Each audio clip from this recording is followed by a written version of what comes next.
ଜୟଗୁରୁ ମୁଁ ଦେବରାଜ ୱେଲକମ୍ କରୁଛି my YouTube channel Devraj live vision. ଆପଣମାନେ କେମିତି ଅଛନ୍ତି? ମୁଁ ତ ଭଲରେ ଅଛି, ଆଶା କରୁଛି ଠାକୁରଙ୍କ ଦ୍ୱାରା ଆପଣମାନେ ଭଲରେ ଥିବେ। ଭଗବାନ ସମସ୍ତଙ୍କର ମଙ୍ଗଳ କରନ୍ତୁ। ଆସନ୍ତୁ ଯିବା ଆଜି ଗୋଟେ ନୂଆ ବ୍ଲଗ୍କୁ। ଆଜିର ନୂଆ ବ୍ଲଗ୍ରେ ଆମେ ଯିବା, ଆଜି କୁଆଡ଼େ ଯିବା? ଆମର ଯିବା କେଉଁଠିକି ନା ଶିଶୁପାଳଗଡ଼ ଟିକେ ଯିବା। ଶିଶୁପାଳଗଡ଼ରେ ଯେଉଁ ଭାଇ ଆଉ ମାଆମାନଙ୍କ ମିଳିତ ସହଯୋଗରେ ଯେଉଁ ବାର୍ଷିକ ସତ୍ସଙ୍ଗ ଅଧିବେଶନ କରୁଛନ୍ତି, ସେ ବାର୍ଷିକ ସତ୍ସଙ୍ଗ ଅଧିବେଶନ ଯିବା। ଆଉ ସେ ଯେଉଁ ବାର୍ଷିକ ସତ୍ସଙ୍ଗ ଅଧିବେଶନରେ ସାଧାରଣ ସଭାରେ ଆମର ଶ୍ରଦ୍ଧେୟ କାହାର ଶରତ ଭାଇଙ୍କର ମାନେ ନୂଆ ମାନେ ଯେଉଁ କହିଲେ ମଧ୍ୟ ବହୁତ ସୁନ୍ଦର ଯାଜନ ଦେଖିବେ। ଶରତ ଭାଇଙ୍କର ମାନେ ବହୁତ ଉଚ୍ଚ କୋଟିର ବି ମଧ୍ୟ ଭଲ ଯାଜନ ଶରତ ଭାଇଙ୍କର। ସେଇଟା ଆଜିର ବ୍ଲଗ୍ରେ ଆମେ ଦେଖିବା, କିନ୍ତୁ ଯେଉଁଟା ହେଲା ଶିଶୁପାଳଗଡ଼ରେ। ଆଉ ଆପଣମାନେ କେମିତି କ'ଣ ଲାଗୁଛି ନିଶ୍ଚୟ କମେଣ୍ଟ କରି ତ ଜଣାଇବେ। ମୁଁ ସିନା ଜାଣିଲେ ଆପଣମାନେ କେମିତି କ'ଣ ଲାଗୁଛି, ପୁଣି କେଉଁଠି ଭୁଲ ହେଉଛି କେଉଁଠି ଠିକ୍ ରହୁଛି, ମୁଁ ତାକୁ ପରିବର୍ତ୍ତନ କରିବି। ଆପଣମାନେ କିଛି ଯଦି ନ ଜାଣିବେ ମୁଁ କେମିତି ଜାଣିବି? ଆଉ ମୁଁ ଭାବୁଛି ଆପଣ ନିଶ୍ଚୟ କମେଣ୍ଟ କରି ଜଣାଇବେ ଆଉ କ'ଣ କଲେ ଭଲ ହୋଇପାରିବ। ଆଉ ଡେରି କରିବାନି, ଆସନ୍ତୁ ଯିବା ଦେଖିବା ଆମର ଶ୍ରଦ୍ଧେୟ ଶରତ ଭାଇଙ୍କର ବହୁତ ସୁନ୍ଦର ଯାଜନ।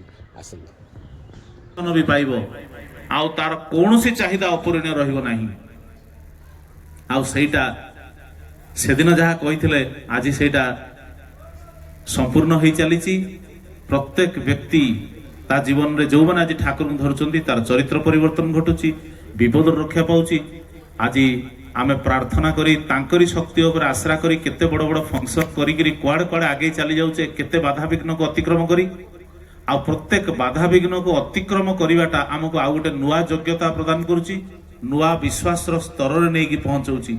ଯାହାଫଳରେ ଆମର ଏଇ ବୀର ସାହସୀ ହେବାର ପଦରେ ଯାଇକି ଆମେ ଧର୍ମରାଜ୍ୟ ଭିତରେ ପ୍ରବେଶ କରିବାର ପଥରେ ଆମେ ହୁଏତ ସମସ୍ତେ ଚଳୟମାନ। ଧର୍ମରାଜ୍ୟ କେବେ ଆସିବ, କୋଉଠି ପହଞ୍ଚିବ ଜଣା ନାହିଁ। ଆଉ ସେଇ ଆସ୍ଥା ଆଉ ଭରସାର ଯେ ସ୍ଥଳ, ଏକମାତ୍ର ଏକାନ୍ତ ଆସ୍ଥା ଭରସାର ଯେ ସ୍ଥଳ, ଯାହାଙ୍କୁ କେନ୍ଦ୍ର କରିକି এই সমগ্র বিশ্বব্রহ্মাণ্ড গতি করুছি, সে যে আজ শশরে আসছেন তাঙ্করি শক্তিটাকে ভরসা করি আজি আমার এই যে নূতন ভাই মানে এমানে মধ্য তাঙ্কর জীবন অনুভূতির পদে অধে এই ভাবে এই স্বল্প সময় ভিতরে চেষ্টা করিবে কহিবা পাই ঠাকুরঙ্কর কথা। তাঙ্ক পদপ্রান্তরে আমি মানে বসি নিজকে ধন্য মনে করছু। কিন্তু যদি সর্বপ্রথমে গোটাଏ কথা ন করে তাহলে মু অকৃতজ্ঞ হয়ে যাবি। সেটা হচ্ছে যে গাঁ ভিতরে পরম পিতাঙ্কর সে বার্তাକୁ, পরম পিতাঙ্কর সে অমৃতକୁ ଯେଉଁ ପରିବାର ଧାରଣ କରି ଆସିଥିଲେ ଆମ ସମସ୍ତଙ୍କର ଆପଣାର ପଟ୍ଟନାୟକ ମଉସା ଯିଏ ଆଜି ନାହାନ୍ତି, ପଟ୍ଟନାୟକ ମା ଆଜି ହୁଏତ ତାଙ୍କର ବୟସାଧିକ୍ୟ ଯୋଗୁଁ ସେ ଘରେ ରହି ମଧ୍ୟ ଅତି ଆନ୍ତରିକତାର ସହିତ ସତ୍ସଙ୍ଗ ଶ୍ରବଣରତ। ତାଙ୍କର ସର୍ବାଙ୍ଗୀନ ମଙ୍ଗଳ ପାଇଁ ପରମ ପିତାଙ୍କ ଚରଣରେ ପ୍ରାର୍ଥନା ଜଣାଇବି। ଆଉ ପୁଣି সেই সমস্ত ধুরন্ধর কর্মী বীর সৈনিক সুভাষ ভাইଙ୍କ ଠାରୁ ଆରମ୍ଭ କରି, ନିହାର ଭାଇଙ୍କ ଠାରୁ ଆରମ୍ଭ କରି, ବିପନ ଭାଇଙ୍କ ଠାରୁ ଆରମ୍ଭ କରି, ସୁଭାଷ ସୁନ୍ଦରାୟ ଭାଇଙ୍କ ଠାରୁ ଆରମ୍ଭ କରି ଆମେ ଯେଉଁମାନଙ୍କୁ ଗୁରୁ ଭାଇ ହିସାବରେ ମୁଁ ମାନଙ୍କୁ କହୁଛି, ଯେଉଁମାନେ କି ଠାକୁରଙ୍କୁ ଧରିଲା ବେଳେ ଅତ୍ୟନ୍ତ ସାଧାରଣ ବ୍ୟକ୍ତି ହିସାବରେ ଥିଲେ, ଆଜି ଠାକୁରଙ୍କ ଆଶୀର୍ବାଦରେ ଧନ ଜନ ଗୋପଲକ୍ଷ୍ମୀ ସବ କିଛିରେ ତାଙ୍କ ଜୀବନ ପରିପୂର୍ଣ୍ଣତା ଆଡ଼କୁ ଗତି କରିଛି। ସେମାନେ ମଧ୍ୟ ଆଜି ତାଙ୍କର ପିଲାମାନଙ୍କୁ, ତାଙ୍କର ସପରିବାର ଆଜି ମଧ୍ୟ ଠାକୁରଙ୍କ ଚରଣାଶ୍ରିତ। ଆଉ ସେମାନେ ସାରା ବର୍ଷ ଧରି ତାଙ୍କ ନିଜର ସାଂସାରିକ ଜୀବନକୁ ମେଣ୍ଟେନ୍ କରିବା ସହିତ ଆଜି ବହୁ ଭାବରେ ସତ୍ସଙ୍ଗ କେମିତି ପ୍ରଚାରିତ ପ୍ରସାରିତ ହେବ, ବହୁ ଭାବରେ ପରବର୍ତ୍ତୀ ଯୁବକମାନେ ମା ମାନେ କେମିତି ଧରିବେ ଠାକୁରଙ୍କର ଆଦର୍ଶ, ଯୋଉଟାକି ଆଜି ଯୁଗରେ ଏକମାତ୍ର ଆସ୍ଥା ଭରସାର ସ୍ଥଳ, ବଞ୍ଚିବାର ଏକମାତ୍ର ଉପାୟ, ସବୁ ପ୍ରଶ୍ନର ଏକମାତ୍ର ମୀମାଂସା, ଯେତେ ସବୁ ଯାହା କିଛିର ଆଜି ଯେଉଁ ଭାଇମାନେ ମା ମାନେ କେତେ ଆଜି କାଳୀ ମାଙ୍କଠୁ ଆରମ୍ଭ କରି ଯେତେ ମା ମାନେ, ମୁଁ ତ ନା ସମସ୍ତଙ୍କର ନବାଟା ହେଲେ ବହୁତ ସମୟ ଚାଲିଯିବ, ସମସ୍ତଙ୍କର ପାଖରେ ଆମେ ଆଜି କୃତଜ୍ଞ। ସେମାନେ ତ ଠାକୁରଙ୍କ କାମ କରିକିରି ଧନ୍ୟ, କିନ୍ତୁ ସେମାନଙ୍କ ଯୋଗୁଁ ଆମେ ଯେ ଏଇ ସତ୍ସଙ୍ଗ ଟିକକ ପାଉଛେ, ଆଜି ଯେ ଗୋଟେ 100 ଲୋକ 500 ଲୋକ ପର୍ଯ୍ୟନ୍ତ ଠାକୁରଙ୍କର କଥା ପହଞ୍ଚୁଛି ଏବଂ ପ୍ରତ୍ୟେକଟା ମଣିଷ ଆସିକି ଏଠି ଉପକୃତ ହେଉଛି, ସେଥିପାଇଁ ସର୍ବାଙ୍ଗୀନ ମଙ୍ଗଳ ସମସ୍ତଙ୍କୁ କାମନା କରେ। ସର୍ବପ୍ରଥମ ଶରତ ଜୟସିଂ ଭାଇ, ମୁଁ ତାଙ୍କର ବ୍ୟକ୍ତିଗତ ଜୀବନ ଦେଖିଛି, କୋଉ ଅବସ୍ଥାରେ ଆସିକି ଭୁବନେଶ୍ୱରରେ ଯେତେବେଳେ ସେ ଭଡ଼ା ନେଇକି ରହୁଥିଲେ, ତାଙ୍କ ଜୀବନର ବହୁ ସଂଘର୍ଷ ଭିତରେ ଯେତେବେଳେ ସେ ଠାକୁରଙ୍କର ଦୀକ୍ଷା ଗ୍ରହଣ କରନ୍ତି, ତାପରେ ନିଷ୍ଠା ରଖନ୍ତି। ଆଉ ଏଇ ମାଉସୀମା ସତ୍ସଙ୍ଗର ଏଇ ଶିଶୁପାଳଗଡ଼ ଗ୍ରାମ, ଯୋଉଟାକି ଆଜି ବହୁତ ଭାବରେ ଆମମାନେ ବୋଧେ ଏଇ ପରିବେଶ, ଏଇ ଯୋଉ ସୁନ୍ଦର ଭାଇମାନଙ୍କର ମା ମାନଙ୍କର ଯୋଉ ସ୍ନେହ, एठी जो प्रकार आप्राणता जो प्रकार सरलता गुरु भाई मानकर माँ मानकर जोटा कि मन भांगी गले मन जदि अड़ुआ तड़ुआ हो जाए प्रेसर हो जाए यही गोटे जगह जोटिक आसिले सत्संगर प्राणवंत परिवेश भितर यही स्नेह श्रद्धा भितर केमती गोटे पूरा जीवन पाइला भली लगे तेणु सी भी आसिक ये सेटा पाइथिले आ ठाकुर को धरी तांको जीवन आज केते बाट आगे जाइछि आ सेथिपई से गंगा जल गंगा पूजा करबा भली आज से परम पितांकर गुणगान करिकिरी कारण आमे तो तांकर ऋण सुझी परिबानी लक्ष्य जन्म लागिले भी तेणु तांकर गुण कीर्तन करी आमे टिकेनाकू तांकर सेवा करिवार सुजोग से परम पिता दया करी हमको दियंतु एहा ही परम पिता चरण प्रार्थना जय गुरु।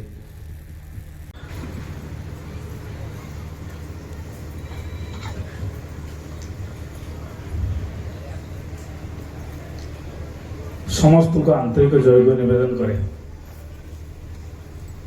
बहुत खुशी लगुच ए सुंदर परिवेश ए सुंदर भजन कीर्तन मन प्रश्न उठे या प्रति गाँव रे मंदिर अच्छी प्रति गाँव रे मठ अच्छी सहरे मध्य मंदिर अच्छी मठ अच्छी विभिन्न राज्य रे मध्य मठ मंदिर अच्छी सेठी विभिन्न प्रकार नाम संकीर्तन हुए भजन भोजन हुए प्रवचन भी हुए आबे आम भर या ही गोटे प्रश्न उठुथिबो जे ठाकुर अनुकूल चंद्र को सत्संग कौन सेया एठी कौन से भजन कीर्तन प्रवचन वक्तव्य आज्ञा धर्म को आखि ठार कथार तात्पर्य मुझे कहू जाए ठाकुर अनुकूल चंद्र सत्संग कौन सी भाषण जगह नुहे कौन सी वक्तव्यर जगह नुहे जे जड़े वक्ता आसी ता कथा कहीजिव एटा हूँ गोटे जीवनर कथा भावर कथा मनीष जो आसिले ता जीवन सूत्र पाए मनीष जो आसिले ता बंचार मार्गटा को पाए पथ को पाए ये हूँ से जगह भारत वर्ष सबू थिला पोथी थिला मठ मंदिर थिला ज्ञान भी थिला बर्तमान आप देखु यही ज्ञानटा बर्तमान देख टीवी खोलिले प्रवचन यूट्यूब खोलिले प्रवचन आपण विभिन्न पोथी पुराण सबुतरे ज्ञान अच्छी असुविधा कौन है जोति की मनुष्य भितर आपण ये समाज नग्न चित्र को देखुथिबे पेपर खोलिले आपणकर जो समाज प्रथम हेडलाइन से आसुची आज आज डिवोर्स आज नेता मंत्री ना विभिन्न प्रकार पर्दाफाश ये जो घटना घटुची ए घटना पछरे कारण कौन ताने ज्ञान अच्छी असुविधा कौन रही जो मनुष्य भितर यही अभावटा जो चरित्रटा तैयारी पारुनी तमाम अभावटा या रही लोकटा बुझीची जानिची किंतु ताकू कर्म रूपांतर करि पारु नाही सिगारेट खोल पर लिखाई cigarette is smoking to injurious to health लिखाई सिगारेट पीले खराब बड़ बड़ अक्षर छाती फड़ा रक्त गलुथिबो चिन्ह भी अच्छी किंतु लोकटा देखुची पी दउची निशाटा सेया ता लोकटा भीतर असुविधा कौन है ना जानी से जानीगला बही पढ़ला जानीगला बहुत प्रवचन देला सब जानीगला किंतु कर्म रूपांतर करिपरिबो नाही सेटा असुविधा तार बोधटा सृष्टि हेनी ज्ञानटा तार सृष्टि ही पारेनी मनीष ए सत्संग को आसिले कौन हुए ना नहीं कौन ज्ञानटा सृष्टि हुए तार बोधटा सृष्टि हुए ये बोधटा भितर तार जीवनटा तैयारी हुए तेणु ଆମର କ'ଣ ହେଇଛି ନା ଆମେ ଦୈନିକ ଦିନ ଜୀବନ ଭିତରେ ଯୋଉ ବଞ୍ଚୁଛୁ, ବଞ୍ଚିବା ଭିତରେ ଯୋଉ ଅଭ୍ୟାସ କରୁଛୁ, ଧରନ୍ତୁ ଗୋଟେ ଲୋକ ଆଜି ନିଶା ଖାଇଲା, ନିଶା ଖାଇ ଖାଇ ଖାଇ ଖାଇ ଏଭଳି ସ୍ତରକୁ ଗଲାତେ ତା ଦେହଟାକୁ ପୁରା ଦୁର୍ବଳ କରିଦେଲା। ସେ ଏମିତି ନିଶା ତାକୁ ଖାଇଲା ଦେ ସିଏ ଆଉ ତାକୁ ଛାଡ଼ି ପାରିଲା ନାହିଁ। ନିଶାକୁ ସିଏ ଖାଉଥିଲା, ନିଶା ତାକୁ ଖାଇଲାନି। ତାମାନେ କ'ଣ ହଉଛି, ଏ ଭିତରେ ଲୋକଟା ଭିତରେ କ'ଣ ଦୁର୍ବଳତା ସୃଷ୍ଟି ହେଇଛି। ଖାଦ୍ୟଟା ଖାଇକିରି ଏଭଳି ପରିସ୍ଥିତି ରୋଗ ସୃଷ୍ଟି କଲାଣି। ତା ଭିତରେ କୋଉଠି ନା କୋଉଠି ଲୋକଟା ଦୁର୍ବଳ ହେଇଯାଉଛି, ଦିନକୁ ଦିନ ଦୁର୍ବଳ ହେଇଯାଉଛି, ଶକ୍ତିହୀନ ହେଇଯାଉଛି। ତାମାନେ ତାର ଶରୀରଟା ନଷ୍ଟ ହେଇଯାଉଛି, ତାର ସତ୍ତାଟା ନଷ୍ଟ ହେଇଯାଉଛି। ସତ୍ତା କହିଲେ ଶରୀର, ମନ, ଆତ୍ମା। ତାମାନେ ଏଇ ଖାଦ୍ୟ ଦ୍ୱାରା, ଏଇ ଅଭ୍ୟାସ ଦ୍ୱାରା ତାର କ'ଣ ହଉଛି, ସମ୍ପୂର୍ଣ୍ଣ ସତ୍ତାଟା ସେ ବିଲୁପ୍ତ କରିଦେଉଛି। ଏ ସତ୍ତା ଭିତରେ ଗୋଟେ ବଡ଼ ଯୋଉଟା ଅଛି ମୂଳ, ସେଟା ଶରୀର, ମନ, ଆତ୍ମା। ତାପରେ ମନଟା ହଉଛି ସବୁଠୁ ସେଇ ଗୋଟିଏ ଜିନିଷ। ସେ କହିଲେ ଏ ମନର ତଳେ ମରଣର ଅନଳ ଅଛି। ଏଇଠୁ ଆମର ଓହ୍ଲେଇ କହୁଥିଲେ ଏ ମନର ତଳେ ମରଣ ଅନଳ ଅଛି। ତାମାନେ ଏ ମନଟା ଆଜି ହଉଛି ବୋଲି ନିଶାଟା ଖାଇଦଉଛି। ମନଟା ହଉଛି ବୋଲି ଆଜି ସେ ଗଲାଣି ଫେସବୁକ୍ ଟିକେ ଚାଟିଂ ତାକୁ ଲଭ୍ କଲାଣି, ଡିଭୋର୍ସ। ଏ ମନଟା ହଉଛି ବୋଲି ଆଜି ଲୋକଟା ବିଭିନ୍ନ ଆଡ଼େ କ୍ରାଇମ୍ କରୁଥିଲେ। ତାମାନେ ତା ଭିତରେ ଗୋଟେ ଜିନିଷ ଅଛି ଯୋଉଟାକୁ ସେ ବୁଝିପାରୁନାହିଁ। ସେ ମନ ଭିତରେ ଯୋଉ ନିଆଁଟା ଜଳୁଛି, ଅନଳଟା ଅଛି, ସେ ହିଁ ତାଙ୍କୁ ଝାସ କରିଦେଉଛି। ତାମାନେ କ'ଣ ହେଇଛି, ମନଟା ଭିତରେ। ତାହେଲେ ମନଟା ଗୋଟେ ଦେଖନ୍ତୁ, ପ୍ରତ୍ୟେକ ଲୋକ ଆମେ ବସିଛେ, ଆମର ଗୋଟେ ନିଜସ୍ୱ ମନ ଅଛି। ପ୍ରତ୍ୟେକ ଲୋକ ଗୋଟେ ମନ, ଏ ଯେତେ ଲୋକ ବସିଛନ୍ତି ତାଙ୍କର ଗୋଟେ ନିଜସ୍ୱ ମନ। କେହି କାହା ମନ ଅଲଗା। ସେ ମନକୁ ଗୋଟେ ଜିନିଷ ନିୟନ୍ତ୍ରଣ କରୁଛି, ତା ଭିତରେ ମୁଁ ଅଛି ଗୋଟେ ଜିନିଷଟା, ମୁଁ, ଅହଙ୍କାରଟା ଅଛି। ତାମାନେ କ'ଣ ହେଇଛି, ତାମାନେ ଅତି ଗର୍ବେ ହତ ଲଙ୍କା, ଅତି ଦାନେ ବାଳିର ମୃତ୍ୟୁ ହେଲା। ତାମାନେ କ'ଣ ହେଇଛି, ଲୋକଟା ଭିତରେ ଯୋଉଟା ମୂଳ ଜିନିଷଟା, ଯୋଉ ଅହଙ୍କାରଟା ତା ଭିତରେ ରହିଛି, ସେ ସେଇ ବଶବର୍ତ୍ତୀ ହେଇକିରି ସେ ସବୁ ଜାଣିପାରୁନି। କ'ଣ ହେଇଛି ନା, ତା ଭିତରେ ଯୋଉ ଅହଙ୍କାରଟା ପୂର୍ଣ୍ଣିଟା ହେଇଛି, ଏ ଅହଙ୍କାରଟା ମୂଳ କାରଣ କ'ଣ, କୋଉଠୁ ସୃଷ୍ଟି ହେଇଛି ଅହଙ୍କାରଟା? ଠାକୁର ପ୍ରଥମ ସତ୍ୟାଂଶ ଲେଖିଲେ, ଅର୍ଥ ମାନ ଯଶ ପାଇବା ଆଶାରେ ମତେ ଠାକୁର ସଦାଇ ଭକ୍ତ ହୁଏ ନାହିଁ, ସାବଧାନ ହୋ ଠକିଯିବ। ତୁମର ଠାକୁର ତ ଜାଗ୍ରତ ନହେଲେ କେହି ତୁମର କେନ୍ଦ୍ର ବି ନୁହନ୍ତି। ତାମାନେ ଅର୍ଥ ମାନ ଯଶଟା କ'ଣ ହେଇଛି, ଲୋକଟା ଅହଙ୍କାର ସୃଷ୍ଟି କରିଦେଉଛି। ରାମକୃଷ୍ଣ ପରମହଂସଙ୍କ କଥା ସେ କହୁଛନ୍ତି, ମତେ ବଡ଼ ସଙ୍କୋଚ ଲାଗେ ଯଦି କୌଣସି ଧନୀ ଲୋକ ମତେ କିଛି ଦାନ ଦିଏ। କାହିଁକି ନା, ଧନୀ ଲୋକଙ୍କର ଅର୍ଥଟା ବ୍ୟୟ ହୁଏ ମାଲି ମକମଦାରେ, ବ୍ୟୟ ହୁଏ ନିଶାରେ, ବ୍ୟୟ ହୁଏ ତାଙ୍କର ପୁଅଟା ନଷ୍ଟ କରିବ ନିଶାରେ କିମ୍ବା ନାରୀରେ। ଗ୍ରୀକ୍ ଦାର୍ଶନିକ ସକ୍ରେଟିସ୍ କଥା କହିଲେ, ତାଙ୍କ କଥା ଯୋଉଥିପାଇଁ ଗ୍ରୀକ୍ ସକ୍ରେଟିସ୍କୁ ବିଶ୍ୱ ପାଇଁ ମାରିଦେଲେ, ଧନୀ ଲୋକ ସବୁ। କ'ଣ କହିଲେ ସେ କହିଲେ, ଯଦି କାହାକୁ ଅଭିଶାପ ଦେବାର ଅଛି, ଇୟା ପ୍ରାର୍ଥନା କରିବ ଯେ ସେ ଲୋକଟା ଭିତରେ ଧନ ସମ୍ପଦ ବଢିଯାଉ। କାହିଁକି, ମୂଳ ଜିନିଷଟା ହଉଛି ଏଇଟା। ତାର ମଣିଷ ଭିତରେ ଏ ଯୋଉ ଅହଙ୍କାରଟା ଯଦି ପ୍ରବୀଣ ହେଇଗଲା, ଲୋକଟା ସେଇଠି ନ। ତାମାନେ ଅହଙ୍କାର ଭିତରେ ଗୋଟେ ତାର ମନ ଅଛି, ଯୋଉଟା କହୁଛି। ଏ ମନଟାକୁ କ'ଣ କରୁଛି, ଏ ମନକୁ ପରିଚାଳନା କରୁଛନ୍ତି ଛଅଟା ଶତ୍ରୁ। ତାର ଛଅଟା ଲୋକ, ସିଏ ତାକୁ ଟଣା ଟଣିକି ନଉନ୍ତି। କାମ, କ୍ରୋଧ, ମଦ, ଲୋଭ, ମୋହ, ମାତ୍ସର୍ଯ୍ୟ। ଏ ଛଅଟା ଲୋକ, ଇଏ ବଡ ଡେଞ୍ଜର। ଏଇ ତକ ତାକୁ ଭିଡ଼ିକି ନଉନ୍ତି।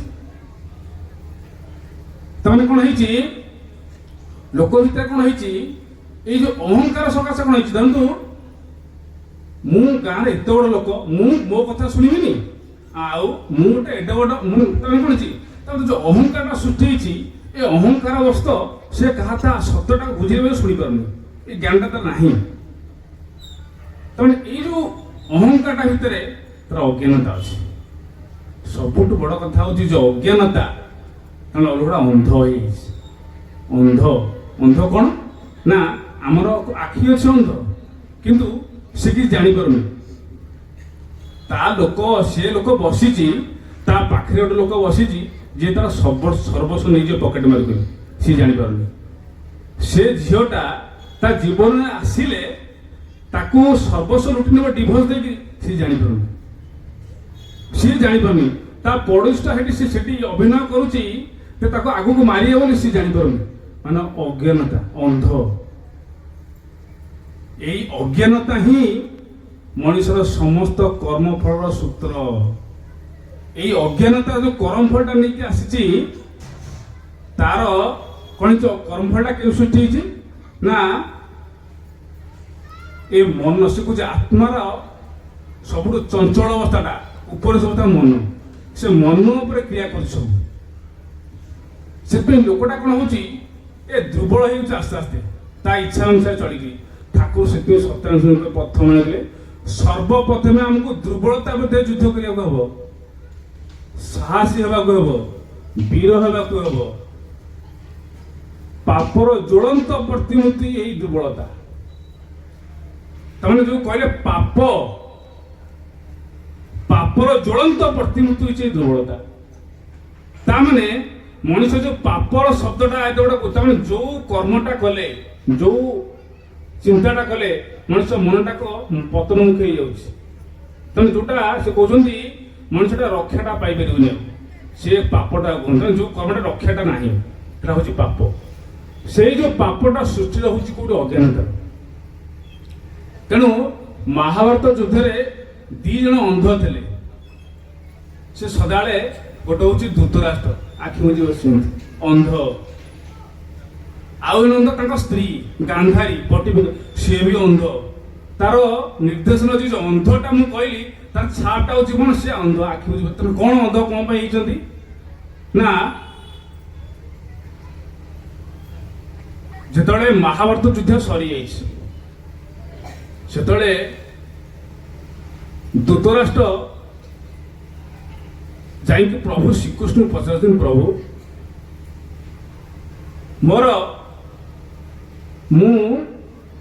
ମୋ ପାଖରେ ସବୁ ଥିଲା, ଆପଣଙ୍କ ଦେଇଥିବା ନାରାୟଣୀ ଶ୍ରୀ ଥିଲା, ପରଶୁରାମଙ୍କ ଠାରୁ ବିଜୟ ଧନୁଷ ପ୍ରାପ୍ତ ଗୁରୁ ଦ୍ରୋଣାଚାର୍ଯ୍ୟ ଥିଲେ, ଯାହାଙ୍କ ଧନୁରୁ ସର ଯଦି ବାହାରିବ ବନ୍ଦ ହବନି। ଆଉ ଇଚ୍ଛା ମୃତ୍ୟୁ ପ୍ରାପ୍ତ ଗଙ୍ଗାପୁତ୍ର ଭୀଷ୍ମ ଥିଲେ, ଆଉ କୁଣ୍ଡଳ କବଚଧାରୀ କର୍ଣ୍ଣ ଥିଲେ।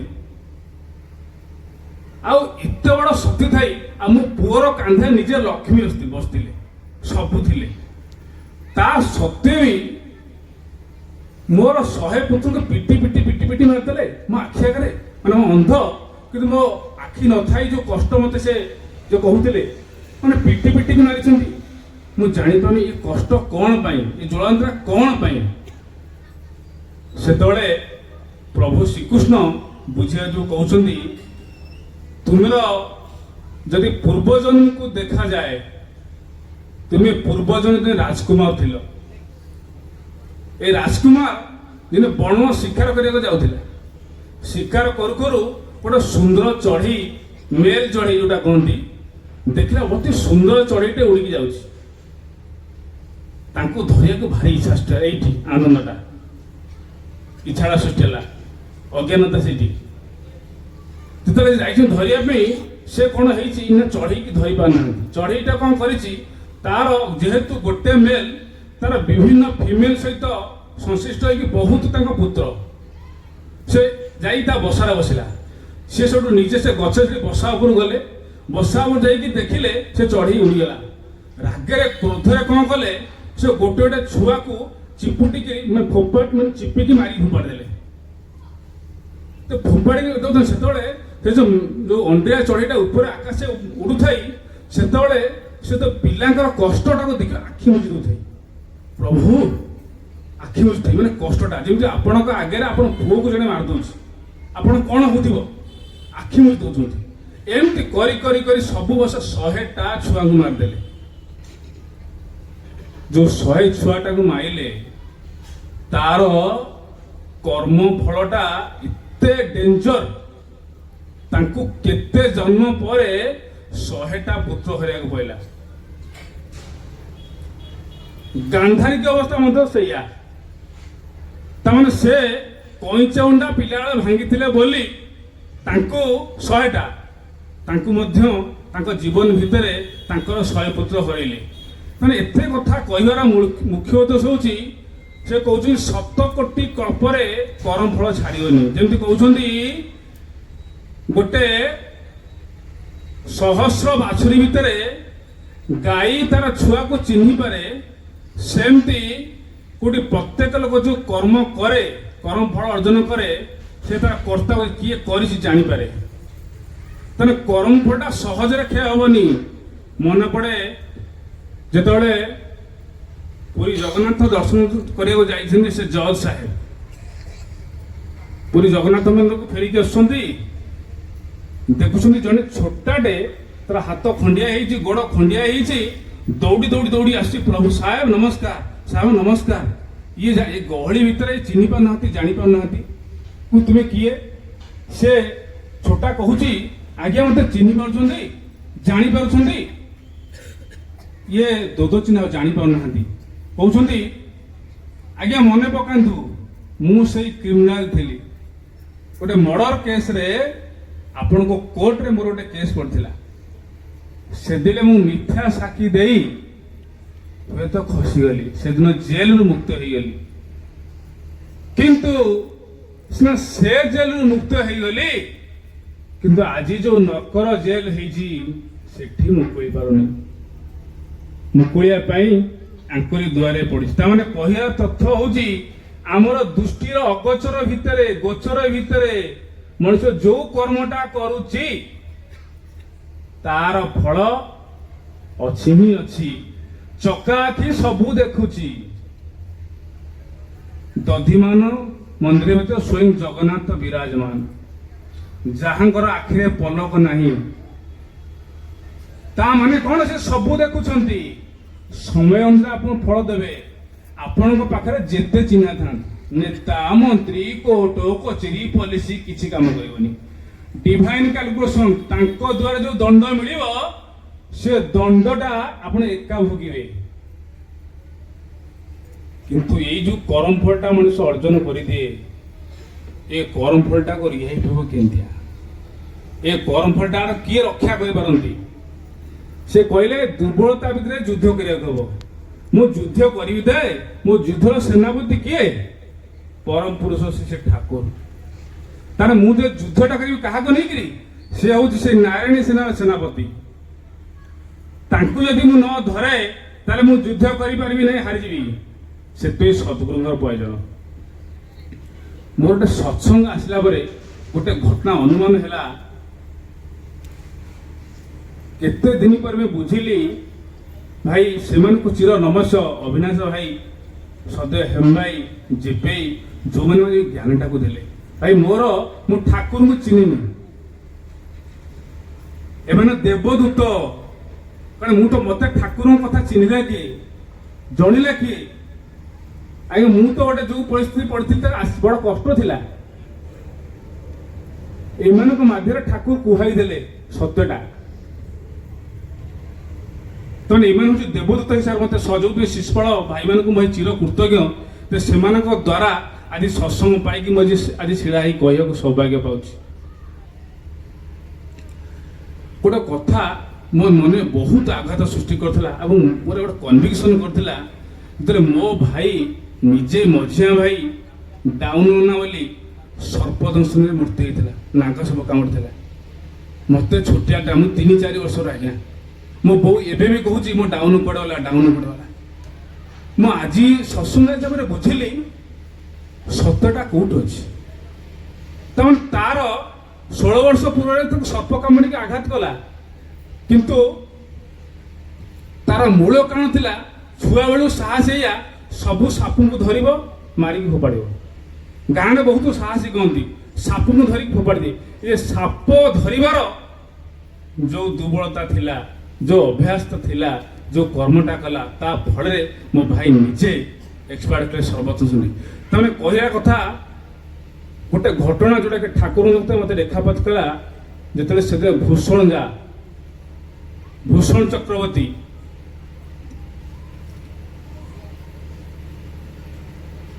ଠାକୁର ହିମାୟତପୁରରୁ ଆସିଥାନ୍ତି। ନୂଆ ନୂଆ ଘର ସବୁ ଚାଲିଛି ଦେଓଘରରେ। ସେଠି ଦେଓଘର ଭିତରେ ନୂଆ ଘର କରିବା ସମୟରେ ଭୂଷଣଦାକୁ ଡକେଇ ପଠେଇଲେ କି ଭୂଷଣଦାକୁ ଡାକ। ଭୂଷଣଦାକୁ ଡାକିବା ଭିତରେ କହିଲେ, ଭୂଷଣଦା ତମେ ଯାଇକିରି ସେ ଘରଟାକୁ ସମ୍ପୂର୍ଣ୍ଣ ସଫା କରିଦିଅ। ଭୂଷଣଦା ଠାକୁରଙ୍କ କଥା ଶୁଣି ସାଙ୍ଗେ ସାଙ୍ଗେ ଯାଇକିରି ସନ୍ଧ୍ୟା ବାଲ୍ଟି ଦୌଡ଼ି ଧରିକିରି ସେ ପାଣି ଯୋଉ ବାମ୍ଫିରୁ ପାଣି କରି ସଫା କରି ଚାଲିଲେ।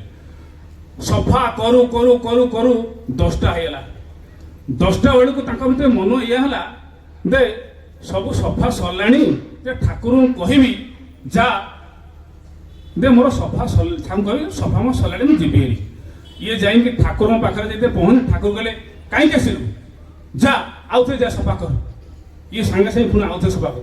ସଫା କରୁଛନ୍ତି କରୁଛନ୍ତି କରୁଛନ୍ତି କରିବା ଭିତରେ ତାଙ୍କର ଆସିକିରି ରାତି 12ଟା ହେଲାଣି। ନିର୍ଜନ ଶବ୍ଦ, କେହି ନାହାନ୍ତି, ଥକା ପଡ଼ିଗଲେଣି। ସାଙ୍ଗେ ସାଙ୍ଗେ ମନ ହେଲା ଠାକୁର ବୋଧେ ଭୁଲିଗଲେ କି। ନିଜେ ଆସ୍ତେ ଆସ୍ତେ ଆସିକି ଠାକୁରଙ୍କ ପାଖରେ ସେ ଅଗଣା, ଠାକୁର ସେ ଯୋଉ ଅଗଣା ହେଇଛି ଛାମୁଣ୍ଡା ହେଇଛି ଶୋଇଛନ୍ତି। ଠାକୁର ଭାଇ ଛିଡ଼ା ହେଇଛନ୍ତି। ସାଙ୍ଗେ ସାଙ୍ଗେ ବଙ୍କିମ ଆସିଛନ୍ତି, ଭୂଷଣଦା ଆପଣ ଏଠି ଚାଲି ଯାଆନ୍ତୁ। ନା କାହିଁ, ଠାକୁର ଶୋଇଲା ପୂର୍ବରୁ କହିଛନ୍ତି ଭୂଷଣକୁ ଆସିଲେ କହିବୁ ତୁ ତ ଘରକୁ ଯିବ ଭାରି। ଏଇଆ ବିରକ୍ତି ମନୋଭାବ ନେଇ ଯାଉଛନ୍ତି। ଭଲ ହେଲା ଠାକୁରଙ୍କୁ ଯଦି ଶୋଇବା ଆଗରୁ ଆଟଲିଷ୍ଟ ଖବର ତ ଦେଇଥାନ୍ତେ ମତେ, ଦେ ତୁ ଆଟଲିଷ୍ଟ କାମ ଛାଡ଼ି ଯା। ସେତିକି ବି ଗଲେନି। ମୁଁ ଯଦି ସଫା କରିଦେଇ ସକାଳ ପାଇଯାଇଥାନ୍ତା, ରାତି ପାଇଁ ସକାଳ ପାଇଥାନ୍ତା, ମୁଁ ଆସିଲି ବୋଲି। ଏଇଆ ଭାବି ଭାବି ଯାଇକିରି ପହଞ୍ଚୁଛନ୍ତି କୋଉଠି ନା ତାଙ୍କ ଘରେ। କବାଟ ଖୋଲିକିରି ଖାଇକିରି ଯେତେ ନିଜ ଖଟକୁ ଯାଇଛନ୍ତି, ମଶାଟି ଦେଖି ଏତେ ଗୋଟେ କଳା ମଚମଚ ନାଗସାପ ତାଙ୍କୁ ଅନେଇଛି। ସେ ହଠାତ୍ ଚିତ୍କାର କରୁଛନ୍ତି, ପଡ଼ୋଶୀ ଡାକୁଛନ୍ତି, ସାପ ସାପ ପାଟି କରୁଛନ୍ତି। ପଡ଼ୋଶୀ ଆସିଲା ପରେ ସାପଟି ଆସ୍ତେ ଆସ୍ତେ ପଳଉଛି। ରାତି ସାରା ଉଜାଗର, ଶୋଇପାରୁନାହାନ୍ତି। ସକାଳୁ ସକାଳୁ ଠାକୁର ମୁଁ ସେଦିନ ଏଇଆ ମନେ ମନେ ଭାବୁଛନ୍ତି, ମୋ ଯୋଉ ଘଟିଲା ଆଜି ରାତିରେ, ମୁଁ ଠାକୁରଙ୍କୁ ବିରକ୍ତି ରାଗିଲି ବୋଲିକି ଏଇଆ ହେଲା କି। ଠାକୁର କହିବା ଠାକୁର ତାକୁ ତୁ ତ କୋଷ୍ଠୀଟାକୁ ଦେଖିକି ଆ। ପଣ୍ଡିତ ପାଖରେ ଭଲ ଭାବେ ଜ୍ୟୋତିଷ କୋଷ୍ଠୀ ଦେଖା। ସେ ତାଙ୍କର ଜାତକ ନେଇକିରି ଦେଖାଉଛନ୍ତି ପଣ୍ଡିତଙ୍କୁ। ସେଇ ସମୟରେ ପଣ୍ଡିତ ତା କୋଷ୍ଠୀ ଦେଖୁଛନ୍ତି, ତୁମର ସର୍ପଦୋଷ ନୁହେଁ ମୃତ୍ୟୁ ଯୋଗ ଥିଲା। ସେତେବେଳେ ତାଙ୍କ ଆଖିରୁ ଧାର ଧାର ଲୁହ ହେଇଗଲା। ତାମାନେ କହିବାର ମାନେ ସେ କାନ୍ଦି ଉଠିଲେ। ତାମାନେ ମୋ ଜୀବନରେ ଏତେ ବଡ଼ ମୃତ୍ୟୁ ଯୋଗ ଠାକୁର କାଟିଲେ। ଠାକୁର ମୋ ପାଖକୁ ଆସିଲେ, ମଣିଷ ଠାକୁରଙ୍କୁ ତ ଦୀକ୍ଷା ଦିଅନ୍ତି, ନାମ ଦିଅନ୍ତି, ଇଷ୍ଟକର୍ମ କାହିଁ ଦିଅନ୍ତି? ମଣିଷଟା ଆଜି କିଏ ପରିବା କାଟି ଦଉଛି, କିଏ ଆଜି ଓଳେଇ ଦଉଛି। ତାମାନେ ଠାକୁର କର୍ମଫଳଟା ହରଣ କରିବା ଗୋଟିଏ ମାଧ୍ୟମ, ସେ ଆପଣ କର୍ମ ମାଧ୍ୟମରେ ତାଙ୍କୁ ଯେତେବେଳେ ରାତି ସାରା ସେ ଧୋଇଛନ୍ତି ପାଣି ମାରିକି, ତାଙ୍କ ଭିତରେ ସେ ଯୋଉ ମୃତ୍ୟୁ ଯୋଗ କାଟିଛନ୍ତି। ସମୟ ସଂକ୍ଷିପ୍ତ, ମତେ 7:20 ପର୍ଯ୍ୟନ୍ତ ଦିଏ, 7:30 ହେଲାଣି। ଆଉ ଆଗେଇବାକୁ ଥିଲେ ମଧ୍ୟ ମୁଁ ଯାଇପାରୁନି। ତାମାନେ ଏଠୁ ଜଣାପଡୁଛି ସଦ୍ଗୁରୁ ଯିଏ, ସେ କେବଳ ଜଗତକୁ ଆସି ଉଦ୍ଧାର କରିବା ପାଇଁ। ମାନବ ଉଦ୍ଧାର ଲାଗେ ତବ ଆଗମନ, ବୁଝିବି ଅବୁଧା ହୁଏ ଏ ଅବଧ ମନ। ତାମାନେ ମନଟା ବୁଝିପାରୁନି। ସଦ୍ଗୁରୁ ପୁରୁଷୋତ୍ତମଙ୍କର ଉଦ୍ଦେଶ୍ୟ ହଉଛି ସମସ୍ତଙ୍କୁ ଉଦ୍ଧାର କରି, ଯେମିତି ଉଦ୍ଧାର କଲେ ଭୂଷଣଦାଙ୍କୁ।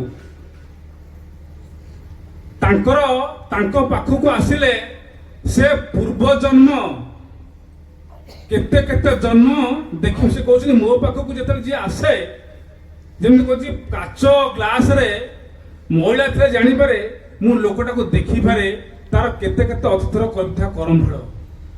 ସେଦିନ ଯେତେବେଳେ ବେଙ୍ଗଲର କବିରତ୍ନ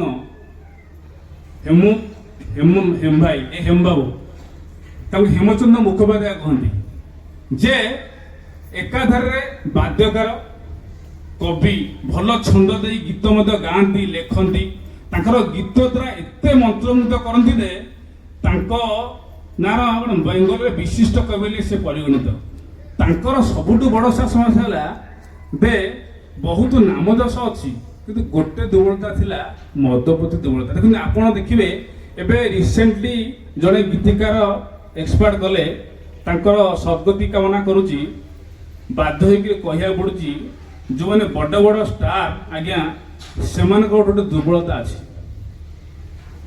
ଯେଉଁ ଏକ୍ସପାର୍ଟ ଗଲେ ତାଙ୍କର ମଧ୍ୟ ମଦ ଦୁର୍ବଳତା ଥିଲା ଯାହା ମୁଁ ପେପର ନ୍ୟୁଜରେ ପଢିଛି ଇଏ କବିଙ୍କର ଗୋଟେ ଦୁର୍ବଳତା ଥିଲା ମଦର ଦୁର୍ବଳତା ଯୋଉଥିପାଇଁ ସ୍ୱାମୀ ସ୍ତ୍ରୀ ମଧ୍ୟରେ ଜୋର ବାଡ଼ିଆ ପିଟା ଗଦା ଭଳିଆ କଳି ଝଗଡ଼ା ସଦାବେଳେ ବାଡ଼ିଆ ପିଟା ସେ କହିଲେ ସ୍ୱାମୀ ସ୍ତ୍ରୀ ଝଗଡ଼ା କରେ ପିଲା ଛୁଆ ଦେଖେ ସରଗର ସଦର ଦ୍ୱାରେ ସର୍ବନାଶର ସଦର ଦ୍ୱାରେ ପିଲା ଛୁଆଙ୍କୁ ରଖି ତାମାନେ କ'ଣ ଯୋଉଠି ସ୍ୱାମୀ ସ୍ତ୍ରୀ ଝଗଡ଼ା କରିବେ ସେଠି ପିଲା ଛୁଆ ନଷ୍ଟ ହେଇଯିବେ ତାମାନେ ସେ ଯେତେବେଳେ ସେ ଝଗଡ଼ା ତାଙ୍କ ଭିତରେ ହେଇଛି ସେ ଆଉ କଷ୍ଟ ହେଇଛି ଠାକୁର ପାଖକୁ ଆସୁଛନ୍ତି ଠାକୁର ପାଖରୁ ଆସିଲା ପରେ ତାଙ୍କର ଧୀରେ ଧୀରେ ଠାକୁରଙ୍କ ପାଇଁ ଭଲ ପାଇବା ଭିତରେ ତାଙ୍କର ମଦ ପ୍ରତି ଆସକ୍ତି କମିଯାଇଛି ହେଲେ ମଦ ପ୍ରତି ଆସକ୍ତି କମିଛି ସେତେବେଳେ ତାଙ୍କ ଗୋଟେ ପ୍ରଶ୍ନ ହେଇଛି ଏଇ ମଦର ଅଭ୍ୟାସଟା ଥିଲା ମୁଁ ଛାଡ଼ି ପାରୁନଥିଲି ଯୋଉଥିପାଇଁ ମୋ ସ୍ୱାମୀ ସ୍ତ୍ରୀ ଝଗଡ଼ା ଆଜି ସ୍ୱାମୀ ସ୍ତ୍ରୀ ମୋତେ ପାଟି କରୁଥିଲା ମୋ ଗୁରୁଜନ ମୋତେ ରାଗୁଥିଲେ ଏଇ ଗୋଟେ ଅଭ୍ୟାସଟା ମୁଁ କାହିଁ ଛାଡ଼ି ପାରୁନି ଏ ଭିତରେ ତାଙ୍କର ପ୍ରଶ୍ନ ହେଇଛି ଇଏ ପ୍ରଶ୍ନ ନେଇକିରି ପଚାରିଛନ୍ତି ଠାକୁରଙ୍କୁ ଠାକୁର ମତେ ଟିକେ ମୋ ପୂର୍ବଜନ୍ମରେ କୁହନ୍ତୁନି ପୂର୍ବଜନ୍ମରେ କ'ଣ ଅଛି ପୂର୍ବଜନ୍ମଟା ଠାକୁର ଦେଖ ତୁ ଯା ତୋର ପୂର୍ବଜନ୍ମ ଜାଣିବା କ'ଣ ଦରକାର ତୋତେ ଯୋଉ ଦାୟିତ୍ୱ ମିଳୁଛି ସେଇ କର୍ମ କରେ ତୋତେ ପରମ ପିତା ଏ ଜୀବନରେ ପରମ ପିତାକୁ ପାଇଛୁ ତାଙ୍କୁ ସେବା କରେ ତ ଜାଣିବା ଦରକାର ନାହିଁ କିଛି ଆସିବେ ପୁଣି କିଛି ଦିନ ଯିବ ପଚାରିବେ ଠାକୁର ମୁଁ ଟିକେ ପୂର୍ବଜନ୍ମ ସେ ଜାଣିବାକୁ ଚାହୁଁଛି ସେଇ କଥା ଦିନେ ଏଇ ବିରକ୍ତି ଭାଗ ରାଗ ହେଲା ଠାକୁର ମତେ କହୁନାହାନ୍ତି ଏଇ ବିରକ୍ତି ଭାବ ନେଇକିରି କହିଲେ ସେଥିରେ ବୁଦ୍ଧ ସନ୍ନ୍ୟାସୀ ଯେଉଁମାନେ ଗୌତମ ଥାଆନ୍ତି ତାଙ୍କୁ ଧର୍ମକୁ ଲାମା ବୋଲି କହନ୍ତି ସେ କହିଲେ ଲାମା ଯିଏ ଜାଣିପାରନ୍ତି ସବୁ ପୂର୍ବଜନ୍ମର କାହାଣୀ ତାଙ୍କ ପାଖକୁ ଯିବେ ସେଥିପାଇଁ ସେ କ'ଣ କହିଲେ ହିମାଳୟ ଯିବାକୁ ପ୍ରସ୍ତୁତ ହେଲେ କହିଲେ ଠାକୁର ଠାକୁର ମତେ ଅନୁମତି ଦିଅନ୍ତୁ ଆଶୀର୍ବାଦ ଦିଅନ୍ତୁ ମୁଁ ହିମାଳୟ ଯିବି ସନ୍ନ୍ୟାସୀ ହେବି ଠାକୁର ନୀରବ ହେଲେ ମୁଣ୍ଡ ଟେକାଉ ଯା କିଛି ବାଟ ଯାଇଛନ୍ତି ଠାକୁର ଡାକିଲେ ହେମଦା ତୁରନ୍ତ ଫେରି ଆସ ସାଙ୍ଗେ ସାଙ୍ଗେ ପଡ଼େ କ'ଣ କାହିଁ ମିନିଟ ଠାକୁର ଡାକିଲେ ନା ତୁମେ ତୁମ ପୂର୍ବଜନ୍ମ ଜାଣିବାକୁ ଚାହୁଁଛ ହଁ ଆଜ୍ଞା ଶୁଣିବାକୁ ଚାହୁଁଛ ହଁ ଆଜ୍ଞା ସାଙ୍ଗେ ସାଙ୍ଗେ କହୁଛନ୍ତି ତୁମେ ପୂର୍ବ ଜନ୍ମରେ ଅଶୋକ ସେନାର ଜଣେ ସୈନ୍ୟ ଥିଲ ଯେତେବେଳେ ଅଶୋକ ଚଣ୍ଡାଶୋକରୁ ଧର୍ମାଶୋକ ହେଲେ କେତେ କେତେ ଲୋକ କେତେ କେତେ ସୈନ୍ୟ ସେ ଯୋଉ ସନ୍ନ୍ୟାସରୁ ଗୌତମ ବୁଦ୍ଧଙ୍କ ଦୀକ୍ଷା ନେଇ ସନ୍ନ୍ୟାସ ହେଇଗଲେ ଯୋଉ ସେଇ ଯୋଉ ନେଇକି ସନ୍ନ୍ୟାସୀ ହେଇ ବୁଲିଲ ବୌଦ୍ଧ ଭିକ୍ଷୁ ହେଇକି ବୁଲିଲ ତୁମ ଭିତରେ ଚାପା ପଡିଥିବା ସେଇ କାମ କ୍ରୋଧ ଆରକ କିନ୍ତୁ ତୁମ ଖ୍ୟାଲ ମାପିକି ଚଳିଲ ତୁମ ଭିତରେ ଚାପା ପଇଲା ତୁମେ ବୌଦ୍ଧ ଭିକ୍ଷୁ ଅଭିନୟ କରି ଚାଲିଲ ଯାହା ଫଳରେ ଏ ଯୋଉ ତୁମେ ଲମ୍ପଟ ହେଇଛ ଏ କଥା କହିଲେ ସେ ତାଙ୍କ ଭିତରେ ଟିକେ ଦୁଃଖରେ ତଳକୁ ମୁହଁ କରିଦେଲେ ଠାକୁର ବାଜ୍ୟ କଥା ଏସବୁ ବାଜ୍ୟ କଥା ଠାକୁର କହିଲେ ସାଙ୍ଗେ ସାଙ୍ଗେ ତାଙ୍କ କଥା କହିଲେ ଗୁରୁ ଗମ୍ଭୀର କଣ୍ଠ କହିଲେ ହେମଦା ଆପଣ ଏ ଜନ୍ମ ଦିଟା ଘଟଣା ଶୁଣିବେ ଆଜ୍ଞା କୁହନ୍ତୁ ଆଜ୍ଞା ଆଜ୍ଞା କୁହନ୍ତୁ ସାଙ୍ଗେ ସାଙ୍ଗେ ଠାକୁର କହିଲେ ଠିକ 18 ବର୍ଷ ପୂର୍ବେ ତୁମର ବନ୍ଧୁ ତାଙ୍କ ପୁଅର ଉପନୟନ ସଂସ୍କାର କରୁଥାନ୍ତି ପୂଜା ସେ ତୁମକୁ ନିମନ୍ତ୍ରଣ କରୁଥାନ୍ତି ତୁମେ ସନ୍ଧ୍ୟାବେଳେ ତାଙ୍କ ଘରକୁ ଯାଇଥିଲ ସେ ନିମନ୍ତ୍ରଣ ରକ୍ଷା କରି ସନ୍ଧ୍ୟାବେଳେ ତାଙ୍କର ଗୋଟେ ବାତାପି ଗଛ ଥିଲା ଯୋଉଟାକି ଲେମ୍ବୁ ଗଛ ଭଳିଆ ବଡ଼ ବଡ଼ ଫଳ ଫଳେ ସେଇ ଗଛ ମୂଳେ ଜଣେ ମହିଳା ଜଣେ ବାଥରୁମ ଯାଇଛନ୍ତି ଆପଣ ସେ ସନ୍ଧ୍ୟାରେ ଯାଇ ତାଙ୍କୁ ଅସଦାସନ କଲେ ଆଉ ଗୋଟେ ଖବର ଶୁଣିବ। ଠିକ 12 ବର୍ଷ ପୂର୍ବେ ତୁମେ ତମର ବନ୍ଧୁଙ୍କର ବିବାହ ପାଇଁ ନିମନ୍ତ୍ରଣ କରିଥିଲେ, ତୁମେ ସେ ନିମନ୍ତ୍ରଣ କେବେ ଯାଇଥିଲ? ତାଙ୍କ ସେ ବନ୍ଧୁଙ୍କ ପଡ଼ିଶାରେ ଜଣେ ସ୍ତ୍ରୀ ଲୋକ ତାର ଶିଶୁ କନ୍ୟାକୁ ସ୍ତନପାନ ଦଉଥିଲା। ତୁମେ ଯାଇକିରି ଲୁଚିକିରି ତାର ଇଜ୍ଜତ ବେଇଜ୍ଜତ କରିଥିଲ, ତା ଇଜ୍ଜତ ତାକୁ ଦେଖିଥିଲ। ଏ କଥା କହିଲା ପରେ ତାଙ୍କ ଆଖି ତଳକୁ ମୁହଁ ପଡ଼ିଥିଲା, କାନ୍ଦି ପକାଇଥିଲେ। ଠାକୁର ଠାକୁର ମତେ କୁହନ୍ତୁନି, ଆପଣ ସବୁ ହିଁ ଜାଣିପାରନ୍ତି, ସବୁ ହିଁ ଜାଣିପାରନ୍ତି। ମୁଁ ଜାଣିଲି ସବୁ ହିଁ ଜାଣିପାରନ୍ତି। ସେ ଠାକୁର ପରମ ଦୟାଲ, ପରମ ପ୍ରେମମୟ, ପରମ କାରୁଣିକ, ଯାହାକୁ ଆମେ ଧରିଛେ ସବୁ ହିଁ ଜାଣିପାରନ୍ତି। ସେଦିନ ରେବତାକୁ ପଚାରନ୍ତି, ରେବତା ତୁମମାନଙ୍କୁ ଦେଖିଲେ ମତେ ଲଜ୍ଜା ଲାଗେ। କାହିଁକି? ଟିକେ ମୁହଁ କାହିଁକି ନା ତୁମମାନେ ଯେତେବେଳେ ମୋ ପାଖକୁ ଆସନ୍ତୁ, ଯେତେବେଳେ ଆସ, ତୁମ ଭିତରେ ମୁଁ ଦେଖେ ସେଇ କଳଙ୍କର ପ୍ରତିଛବି, ସେଇ କଳଙ୍କିତ ପ୍ରକୃତି। କେତେ ଗୋହତ୍ୟା, କେତେ ନରହତ୍ୟା, କେତେ ନାରୀ ହତ୍ୟା, କେତେ ନାରୀ ଦୁଷ୍କର୍ମ କରିଛନ୍ତି ତା ମୁଁ ଦେଖିପାରେ। ତଥାପି ତମକୁ ମୁଁ କୋଳେଇନି।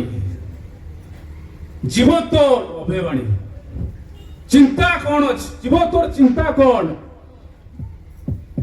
ମୁଁ ଆସିଯାଇଛି, ବିଶ୍ୱାସ କର। ଗୋହତ୍ୟା କରିଥା, ନରହତ୍ୟା କରିଥା, ଯେତେ ବଡ଼ ମହାପାପ କରିଥା, ମତେ ଟିକେ ଅନ୍ତରେ ସ୍ଥାନ ଦେ, ମୁଁ ସବୁ ଧୋଇ ସଫା କରିଦେବି। ବିଷୟ କିଛି ସମୟ ନେଉନି, ସତ୍ସଙ୍ଗଟା ସମୟ ମତେ ବହୁତ କମ୍, ସେଥିପାଇଁ ଏତିକି ବିଦାୟ ନେଉଛି। ଜୟ ଗୁରୁ, ବନ୍ଦେ ପୁରୁଷୋତ୍ତମ। ଆଜିର ବ୍ଲଗ୍ କଥା ଆମେ ଦେଖିଲେ କେମିତି ଶିଶୁପାଳଗଡ଼ରେ ଯେଉଁ ସତ୍ସଙ୍ଗ, ବାର୍ଷିକ ସତ୍ସଙ୍ଗ ଅଧିବେଶନରେ ସାଧାରଣ ସଭାରେ ସ୍ୱାଗତ ଭାଇଙ୍କର ବହୁତ ସୁନ୍ଦର ଆୟୋଜନ। ଆପଣମାନଙ୍କୁ କେମିତି କ'ଣ ଲାଗିଲା ନିଶ୍ଚୟ କମେଣ୍ଟ କରି ଜଣାଇବେ। ପୁଣି ଦେଖା ହେବ ଗୋଟେ ନୂଆ ବ୍ଲଗରେ। ହେଉଛି ଆପଣମାନଙ୍କ ଦେବରାଜ। ନମସ୍କାର, ଜୟ ଜଗନ୍ନାଥ, ଜୟ ଗୁରୁ।